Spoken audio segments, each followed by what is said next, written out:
Seigneur, ta parole est grande, elle demeure à jamais. Ta parole est infaillible, rien ne peut la supprimer. Bienvenue à vous, chers spectateurs, ainsi qu'à tous nos spectateurs dans le monde entier, pour un nouvel épisode de notre émission d'études quotidiennes Toute la Bible. Dans notre étude des livres de l'Ancien Testament, nous en sommes maintenant au livre de Jérémie, chapitres 42, 43 et 44. Permettez-moi d'accueillir notre invité, le serviteur du Seigneur qui est avec nous dans le studio, le frère Youssef Riyad. Bienvenue, frère Youssef. Merci beaucoup, frère Hayat. Bienvenue aussi à nos invités, honorés de vous recevoir. Nous commencerons notre étude dans quelques instants, alors ne quittez pas.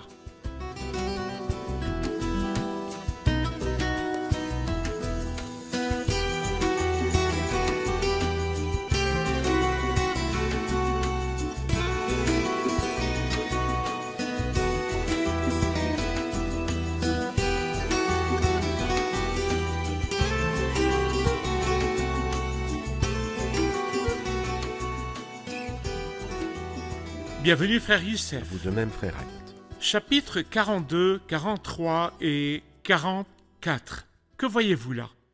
Le chapitre 41 se termine par un massacre absurde perpétré par le méchant appelé Ismaël, fils de Néthania, et nous pouvons dire qu'ils ont eu peur du roi de Babylone. Et ils se sont dit, notre seul refuge face au roi de Babylone, c'est de fuir en Égypte. Ils ont donc envisagé d'aller en Égypte, et c'est la dernière chose qui conclut le chapitre 41. Ils sont arrivés à un lieu d'accueil du nom de Kimham, et donc ceci était comme une préparation à leur descente en Égypte. Mais avant de descendre, ils ont fait une bonne action. Mais malheureusement, la bonne action qu'ils ont faite dans le chapitre 42 n'a pas abouti. Ils ont consulté Dieu et ceci est la meilleure chose à faire. Demander à Dieu où aller et quoi faire. Mais malheureusement, ils ont consulté Dieu à condition que Dieu leur donne la réponse qui leur convenait. Et lorsque Dieu leur a donné une réponse différente de celle qu'ils attendaient, ils ont tout de suite ignoré ces paroles. Ils ont consulté Dieu au chapitre 42, le verset 2 dit « Et dire au prophète Jérémie, « Fais bon accueil à notre supplication. Intercède en notre faveur auprès de l'Éternel ton Dieu, en faveur de ce qui reste de nous, car nous ne sommes plus qu'un petit nombre alors que nous étions si nombreux. Comme tu peux le constater par toi-même, que l'Éternel ton Dieu nous révèle le chemin à suivre et la parole à respecter. » Le prophète Jérémie leur répondit, « Entendu, je vais intercéder auprès de l'Éternel votre Dieu, conformément à votre demande, et je vous annoncerai sans rien vous cacher tout ce qu'il vous répondra. » Ils dirent encore à Jérémie, « Que l'Éternel soit contre nous un témoin véritable et fidèle, si nous ne nous conformons pas à tout ce que l'Éternel ton Dieu te chargera de nous dire. Que cela nous plaise ou pas, nous obéirons à l'Éternel notre Dieu, vers qui nous t'envoyons, afin qu'il nous arrive du bien. Oui, nous obéirons à l'Éternel notre Dieu. » Je vois là une sorte de confiance, semblable à celle du peuple ancien quand il a dit à Moïse « Nous ferons tout ce que l'Éternel a dit. » Parlez-nous de leur état et de leur attitude en se tournant vers le Seigneur. Eh bien, comme vous l'avez dit, ces gens-là nous rappellent le peuple ancien et de sa confiance imprudente. Écoutez ce que le Seigneur a dit dans le livre du Deutéronome, au chapitre 5, versets 28 et verset 29, il dit « L'Éternel a entendu les paroles que vous m'avez adressées et il m'a dit « J'ai entendu les paroles que ce peuple t'a adressées. Tout ce qu'ils ont dit est bien. » Mais juste après, le Seigneur poursuit en disant ces paroles, « Si seulement ils avaient toujours ce même cœur pour me craindre. » Ils disent de belles paroles, mais ils s'en tiennent aux paroles. Ou par le langage d'Ésaïe, cité par le Christ dans Matthieu chapitre 15, « Ce peuple prétend s'approcher de moi et m'honore par ses lèvres. Mais son cœur, et c'est ce qui est important, est éloigné de moi. » C'est-à-dire ce qu'ils ont dit est excellent. Si Dieu nous dit d'aller à droite, nous irons à droite, à gauche, nous irons à gauche, le bien, nous le ferons, le mal, nous le ferons, mais dis-le nous. Mais ils ne voulaient pas obéir. Ils avaient l'intention d'obéir s'il leur disait de descendre en Égypte. Il ne leur a pas dit cela, nous n'avons pas besoin de Dieu. Il est étrange qu'ils prennent Dieu comme témoin contre eux et Jérémie. Dieu est témoin contre nous et toi. Frère Youssef, parlez-nous de la prière en général. Je me tourne vers le Seigneur dans la prière, j'ai des demandes ou des réponses que j'attends à l'avance du Seigneur. S'il me répond « Amen », sinon je jette tout derrière moi. Quel devrait être l'état d'esprit de celui qui prie? En fait, ce qu'ils ont fait était la pire chose à faire. Et la meilleure chose que l'on puisse faire est ce qu'ils ont fait, mais leurs intentions n'étaient pas pures et leur cœur pas sincère. Alors quelle était la meilleure chose? La prière, ensuite l'attente de la parole de Dieu. Alors que voulait-il de Jérémie? Qu'il voit ce que Dieu avait à leur dire. Nous remercions Dieu de nous avoir donné sa parole. Je n'ai pas besoin d'aller vers quelqu'un pour savoir ce que Dieu veut me dire. Sa parole est entre mes mains. Donc je lis la Bible et c'est la meilleure chose pour savoir comment je dois agir. Puis je me tourne vers Dieu dans la prière. Je n'ai pas besoin de dire à Jérémie de prier pour moi. Parce que Dieu n'est justement pas loin de chacun de nous. C'est-à-dire que moi, pauvre misérable que je suis, puis-je prier le Seigneur? Ou ai-je besoin d'un médiateur? Non. Puis-je m'adresser directement à Dieu et lui parler? Et il m'entend? Oui, quand un malheureux crie, l'Éternel entend. Mais l'important, comme vous l'avez dit, c'est que le cœur soit sincère.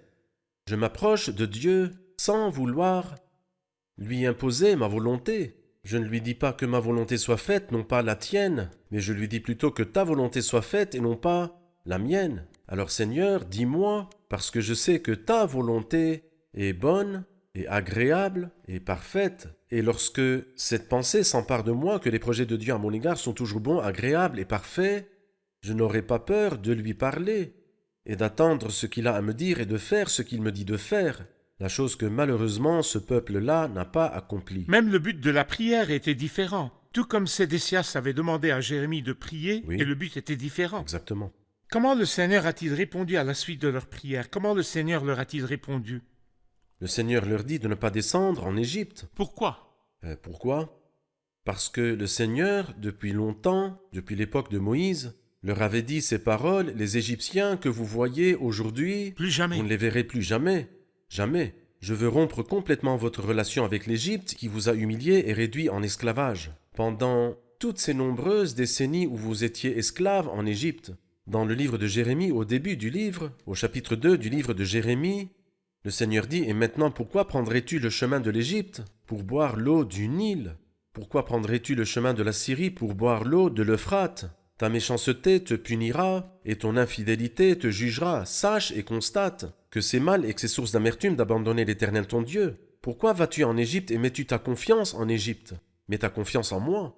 Parce que ceux qui se confient en l'Éternel sont comme le mont Sion, il est inébranlable.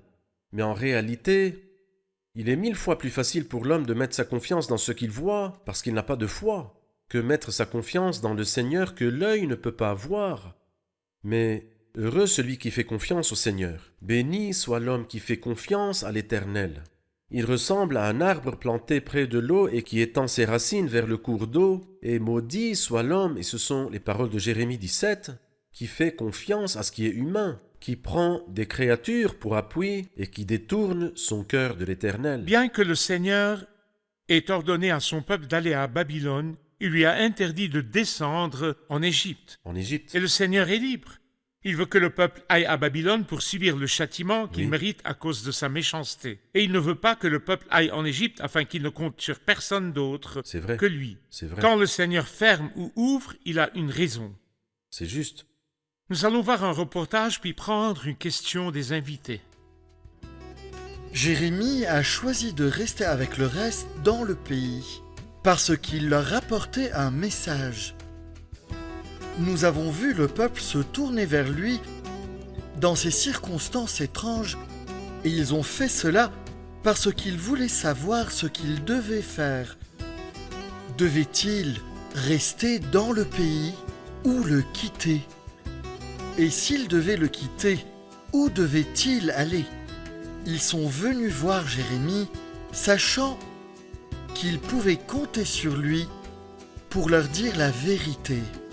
Et Dieu leur a assuré ici qu'il ne les jugerait pas s'ils lui obéissaient, car Dieu veut bénir. Frère Ayad, le chapitre 42, verset 7, dit « Au bout de 10 jours, la parole de l'Éternel fut adressée à Jérémie. » Ma question est la suivante. Pourquoi Jérémie a-t-il attendu? N'aurait-il pas pu leur répondre directement? La question du frère Éphraïm est claire, frère Youssef. Eh bien, en réalité, Jérémie ne leur a pas donné sa propre parole. Mais il a attendu la réponse du Seigneur. Ces 10 jours ont donc été passés à attendre la réponse de Dieu. Il dit ici, au bout de 10 jours, la parole de l'Éternel fut adressée à Jérémie. Il ne leur a pas donné son opinion personnelle, mais il leur a donné la parole de Dieu. Et bien sûr, il est 1000 fois mieux d'entendre l'opinion de Dieu lui-même que celle de l'homme de Dieu qui est Jérémie. Et moi je considère ces 10 jours comme un temps d'attente et de patience. Le psaume 40 dit « J'avais mis mon espérance en l'Éternel et il s'est penché vers moi. Il a écouté mon cri. » Eh bien on dit que le nombre 10 est le nombre de l'endurance. Dieu ne nous laissera pas attendre ou être tentés au-delà de ce que nous pouvons supporter.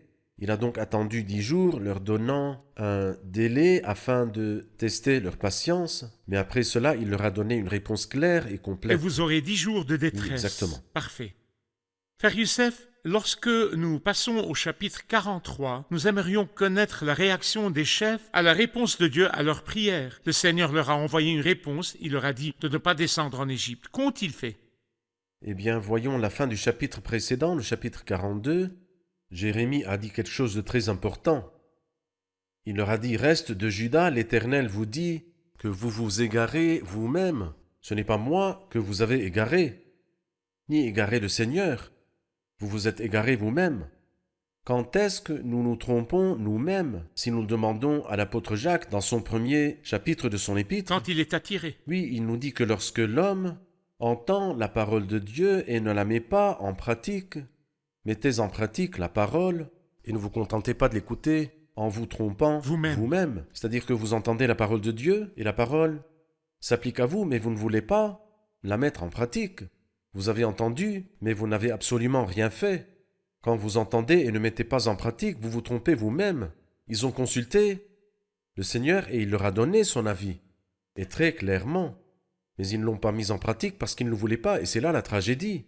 Et la tragédie n'est pas seulement de connaître la pensée de Dieu et faire le contraire, mais la tragédie est qu'au départ, vous ne ferez que ce que vous pensez. Alors pourquoi avez-vous consulté Dieu? C'est justement une insulte envers Dieu. Le consulter et faire ensuite ce que vous avez en tête, c'est quelque chose que même une personne ordinaire n'accepterait pas. C'est comme si vous consultiez un médecin et qu'après qu'il ait prescrit un traitement, vous en preniez un autre. Il vous dira alors, puisque vous vous soignez vous-même, pourquoi m'avez-vous consulté? Ici, ils se sont égarés eux-mêmes alors qu'ils avaient l'intention de descendre en Égypte. Et voilà ce qui est arrivé au chapitre 43. Comme ce peuple a rejeté la parole de Dieu et a insisté pour aller en Égypte, le Seigneur leur a envoyé un message au verset 8 du chapitre 43. À Tachpanès, la parole de l'Éternel fut adressée à Jérémie. « Prends de grandes pierres et cache-les dans l'argile en présence des Juifs, là où l'on fabrique les briques à l'entrée de la maison du Pharaon, à Tachpanès. Puis tu diras aux Juifs, « Voici ce que dit l'Éternel, le Maître de l'univers, le Dieu d'Israël. Je vais envoyer chercher mon serviteur Nebuchadnezzar, le roi de Babylone. Je placerai son trône sur ces pierres que j'ai cachées, et il déroulera son tapis sur elles. Il viendra frapper l'Égypte. Celui qui est destiné à la mort ira à la mort. Celui qui est destiné à la déportation ira en déportation. Celui qui est destiné à l'épée mourra par l'épée. Je mettrai le feu aux maisons des dieux des Égyptiens. Nebuchadnezzar les brûlera et les emmènera en déportation. Il s'enveloppera de l'Égypte comme le berger s'enveloppe de son manteau. Et il sortira de là dans la paix. Il mettra en pièces les statues de Beth-Shemesh en Égypte et il livrera aux flammes les maisons des dieux des Égyptiens. Un jugement sur tous les habitants de l'Égypte, à la suite de la fuite de ce peuple en Égypte pour se protéger. Que voyez-vous là? Ils ont apporté la pauvreté à leur Égypte. À toute l'Égypte.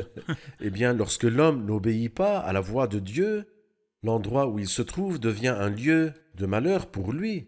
C'est ce qui est arrivé à Jonas lorsqu'il n'a pas obéi à la voix de Dieu. Et les marins ont dit, qui nous attire ce malheur? Qui nous attire cette calamité? Tirons au sort. Et le sort est tombé sur Jonas. Pourquoi descendre en Égypte? Pour fuir Nebuchadnezzar. Eh bien, Nebuchadnezzar ira en Égypte. Et comme il dit ici, il placera son trône et s'assiera dessus. Et ceci fut le début de la fin de l'Égypte. Nebuchadnezzar est parti, et la puissance de l'Égypte a disparu et a pris totalement fin. Et dans Ézéchiel, il nous dit dans une prophétie sur l'Égypte, que l'Égypte sera le plus modeste des royaumes pendant très très longtemps. Effectivement, elle resta ainsi pendant des décennies sans être gouvernée par aucun de ses habitants, jusqu'à la révolution de Juillet, où l'Égypte commença à prospérer. et ce fut le prélude aux événements prophétiques que la Bible sainte avait mentionnés et qui doivent s'accomplir, tout comme le passé s'est accompli avec une grande précision, l'avenir aussi sera accompli avec une grande précision. Vous avez souligné pendant que je parlais que ce peuple a causé la ruine de l'Égypte en allant à l'encontre de la C'est volonté vrai. de Dieu. J'aimerais entendre vos commentaires sur la marche selon la volonté de Dieu ou la prise des décisions selon la volonté de Dieu. Lorsque Joseph est venu en Égypte selon la volonté de Dieu, Dieu a béni la maison de l'Égyptien à cause de Joseph. Quand ce peuple s'est enfui en Égypte contre la volonté de Dieu, cela a entraîné le jugement de l'Égypte. Parlez-nous de la marche selon la volonté de Dieu et de la prise de décision selon la volonté de Dieu. Eh bien, prenons par exemple les hommes du livre de la Genèse, les ancêtres patriarcaux, Abraham et Isaac et Jacob et Joseph. Abraham est descendu en Égypte, mais contre la volonté de Dieu, n'apportant aucun bien à lui-même ni à l'Égypte. L'Éternel frappa le Pharaon et sa famille de grands fléaux, et lui-même aussi en est sorti le visage couvert de honte. Abraham, lorsqu'il a désobéi à la voix de Dieu. Isaac n'est jamais descendu en Égypte, une image du Christ, qui n'a aucun rapport avec le monde, mais qui est céleste et étranger. Jacob est descendu en Égypte, mais après avoir consulté Dieu. Joseph a été envoyé par Dieu en Égypte et a été une bénédiction. Lorsqu'il nous dit dans le psaume 105, il a envoyé un homme devant eux. Joseph est donc l'homme envoyé par Dieu. Il a été donc une bénédiction non seulement pour l'Égypte, mais pour le monde civilisé à cette époque-là. Parfait. Frère Youssef, dans le chapitre 44, il y a des paroles de jugement. Du début à la fin du chapitre, contre qui ce jugement est-il dirigé et pourquoi? Ce jugement est dirigé contre l'Égypte, et c'est à cause de leur idolâtrie. Et le Seigneur déteste l'idolâtrie, et c'est pour cette raison qu'il a consacré tout ce chapitre à nous mettre en garde contre l'idolâtrie. Et d'ailleurs, ils ont demandé à Jérémie s'il devait descendre en Égypte. Il leur dit non, le Seigneur dit non, mais ils sont descendus en Égypte. Et ils ont emmené Jérémie. Ils ne sont pas seulement descendus, mais ils ont pris Jérémie. Pourquoi? C'est peut-être parce qu'ils avaient l'intention d'écouter la parole de Dieu. Pas du tout.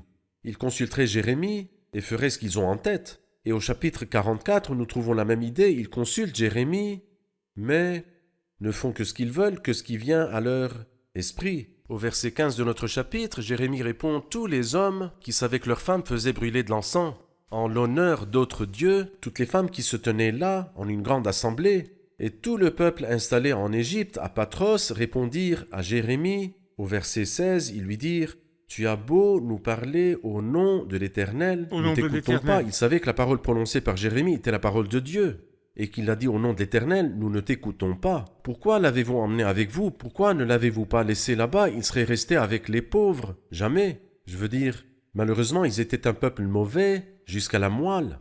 Et le Seigneur les a jugés en Égypte, comme nous le verrons ici. Mais en lisant les paroles qui suivent, vous serez attristés. Ils disent que lorsque nous brûlions de l'encens en l'honneur de la Reine du Ciel dans notre pays, tout allait bien pour nous. Ceci est clair dans le verset 18. C'est depuis que nous avons cessé de faire brûler de l'encens et de verser des offrandes liquides en l'honneur de la Reine du Ciel, que nous manquons de tout, que nous sommes exterminés par l'épée et par la famine. D'ailleurs, lorsque nous faisons brûler de l'encens et versons des offrandes liquides en l'honneur de la Reine du Ciel, est-ce à l'insu de nos maris que nous lui préparons des gâteaux? C'est-à-dire, ils se sont livrés à fond à l'idolâtrie, et c'est à cause de cette idolâtrie qu'ils ont été expulsés du pays. Ils ont emporté l'idolâtrie et sont descendus en Égypte, persistant dans ce culte d'idolâtrie. Alors quel est ce peuple-là que le Seigneur a choisi et désigné dans le but de montrer qu'il n'y a rien de bon en aucun être humain et que tous ceux qui sont sauvés justement par la grâce de Dieu, sinon ils ne mériteraient pas d'être sauvés. Parfait. Prenons une question des invités.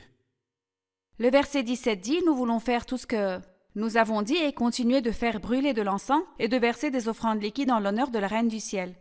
Qui est la Reine du Ciel? Que signifie la Reine du Ciel? Eh bien, la Reine du Ciel fait partie de la mythologie antique et en fait, toutes les religions païennes sont similaires et ont les mêmes racines. Par exemple, elle est appelée Astarté dans la mythologie phénicienne et Isis dans la mythologie égyptienne. Elle est appelée Diane dans la romaine. Elle est appelée Artémis dans la mythologie turque ou éphésienne. Et la Reine du Ciel, en un mot, est la lune. Il y a le soleil et la lune. Le soleil est Baal Et la lune est par exemple Vénus ou Astarté ou bien autre, la reine du ciel. Et malheureusement, beaucoup de personnes de nos jours adorent encore ces choses-là et jusqu'à aujourd'hui, mais sous d'autres noms. Alors ils adorent l'argent pour son pouvoir d'achat et ils adorent la beauté. C'est-à-dire, pendant la journée, ils amassent des richesses et pendant la nuit, ils les dépensent sur les fêtes et les danses. Malheureusement, le culte de Baal et le culte d'Astarté sont toujours présents même si les noms ont changé. Mais même jusqu'à aujourd'hui, même dans les prières ou les cultes chrétiens, si nous cherchons, nous trouvons des choses qui sont liées d'une façon ou d'une autre à cette mythologie que le Seigneur déplorait et réprimandait, exactement comme Israël avait la connaissance du vrai Dieu, mais il s'est tourné vers le culte de la Reine du Ciel, comme il est dit ici clairement dans le chapitre 44 du livre de Jérémie. De même, dans le christianisme, les gens se sont écartés de la vérité claire et pure afin d'adorer des choses d'origine païenne Ou des personnes. ou des personnes. Ou des personnes. Frère Youssef, le Seigneur confirme ces paroles de jugement qui contiennent un châtiment et dit au verset 29 du chapitre 44 « Et je vais vous donner un signe que j'interviendrai moi-même contre vous dans cet endroit, déclare l'Éternel, afin que vous sachiez que mes paroles s'accompliront vraiment contre vous pour votre malheur. Voici ce que dit l'Éternel, je vais livrer le Pharaon Ophra, roi d'Égypte, entre les mains de ses ennemis, entre les mains de ceux qui en veulent à sa vie, tout comme j'ai livré Sédécias, roi de Juda, entre les mains de Nebuchadnezzar, roi de Babylone, son ennemi, qui en voulait à sa vie. Le Seigneur confirme ces paroles et décide de ce qu'il fera par un signe. Que voyez-vous dans la véracité des paroles de Dieu? En effet, ces paroles se sont accomplies historiquement, quand Amasis s'est soulevé contre Ophra, et d'ailleurs qui est autre que Caphra. Il s'est soulevé contre lui et l'a tué.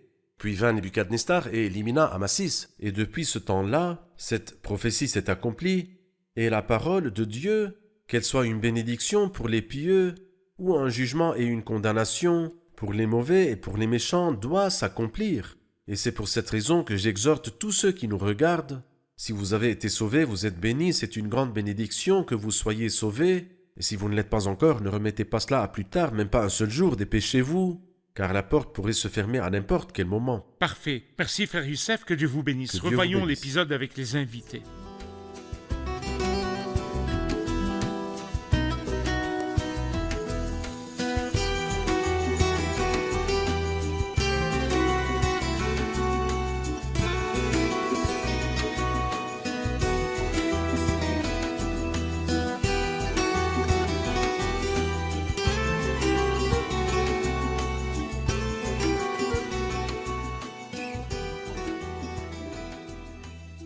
Bienvenue à tous.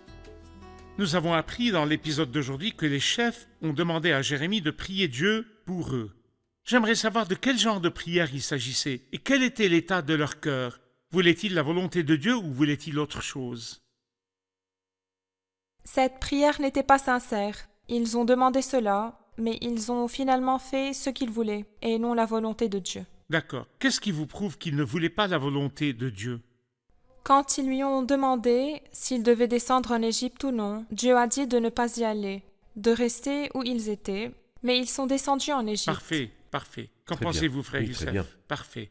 Je vais donc poser la deuxième question. Pourquoi le Seigneur ne voulait-il pas qu'ils aillent en Égypte, alors qu'il avait dit au peuple d'aller en exil chez le roi de Babylone? Pourquoi ce reste ne devait-il pas descendre en Égypte? Le Seigneur ne voulait pas qu'ils descendent en Égypte parce que cela signifiait qu'il comptait sur des hommes pour les protéger, c'est-à-dire le peuple d'Égypte et non sur Dieu pour les protéger. Comme si Dieu ne pouvait pas les protéger. Qu'en pensez-vous, Frère Parfait. Youssef? Parfait. Ma dernière question. Il brûlait de l'encens en l'honneur de la Reine du Ciel. Que signifie la Reine du Ciel? La Reine du Ciel est un culte païen. Elle avait plusieurs noms. Elle avait 4 noms.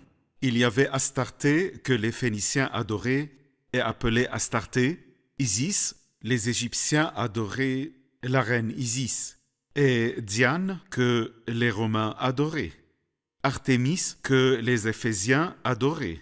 Tout cela relève d'un culte païen sous le nom de Reine du Ciel. Elle était associée à la lune, tandis que le soleil était Baal. Très Parfait. bien. Parfait, merci beaucoup. Que Dieu vous bénisse. Merci, Que le Frère Seigneur vous Youssef. bénisse.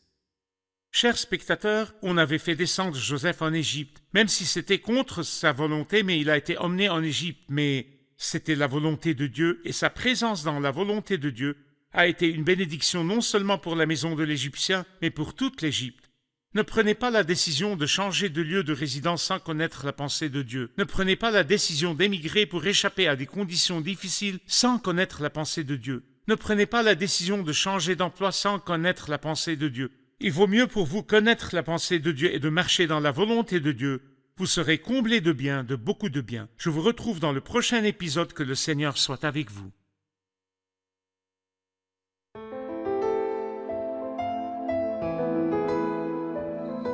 Seigneur, ta parole est grande, elle demeure à jamais. Ta parole est infaillible, rien ne peut la supprimer.